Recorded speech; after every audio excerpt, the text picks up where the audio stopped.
So let's go ahead and look at a very simple example of using an enumeration in Java. So I have got our Hello World project open, and we are going to make a few modifications to this project in order to set this up to test out enumerations. I'm going to go ahead and get rid of this stuff that we had done with the collections. And then what we are going to do here is we are basically going to use an enumeration to have cartridges of different colors. And right now you can see that we had created our printer, if you remember, and we had made it take different kinds of cartridges, either a black and white or a color cartridge, using this iCartridge interface. And that it uses generics here. So we either select a black and white cartridge or a color cartridge and pass that in, and either one of those should work or would work. But what would be nice to do is, instead of doing this new black and white cartridge here, is to be able to have, for example, for our color cartridge, have an enumeration of the different kinds of color cartridges or the different colors. So we are going to do that here, and we will go ahead and change our printer again so that it requires that the type implement that iCartridge interface. We had taken this out before, and now let's go ahead and create our enumeration.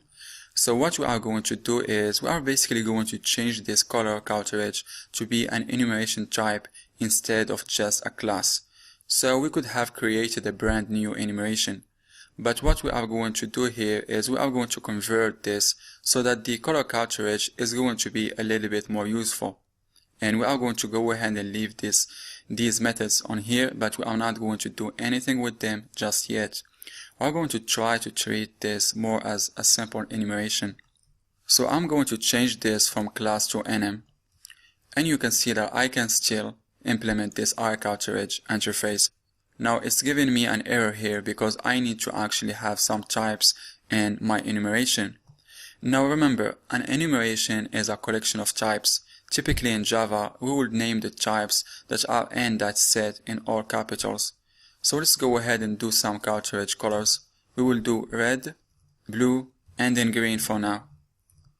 And you need to end your type declaration of your enumerations with a semicolon when you have other methods in your enumeration. If you didn't, you wouldn't need to, but if you ignore these methods here, this is the basic declaration of an enumeration, is you just have your enum, you have the name of your enumeration, and then you have what the types are that compose it. So we could have red, blue, or green. So now we won't be creating a new color cartridge. Instead, we will be using one of these color cartridges, either red, blue, or green. So let's go ahead and go to our main program here, and let's change this up a little bit. Instead of creating a printer of type BW cartridge, let's create one of type color cartridge, and then we will change this definition as well. And the reason, if you are wondering why am I using this here, or why am I kind of building on this example, is I kind of want to give you a way to build on some of the examples, some of the stuff that we have done before, so it will kind of refresh your mind about using generics and types and the kind of things that we have already covered. So we have our printer color cartridge. Now we are getting an error here because this constructor is not recognized because we can't really create a new BW cartridge. Well, first of all, a new black and white cartridge isn't going to fit here, but we can't even do this now. We can't do new color cartridge. You can see that it's not even an option because there is no constructor. There is no way to create one. We have created color cartridge as an enumeration. So now we do color cartridge dot blue, green, and then red. That are the color cartridge types, the only color cartridge types that we can create. And as you can see here, this is one advantage of using an enumeration. You see that once I have typed color cartridge dot, I have blue, green, red. I have my choices here, and I can choose them and see what the choices are instead of me trying to figure out what color cartridge should I create. So now we are basically setting up our printer with a color cartridge that is blue.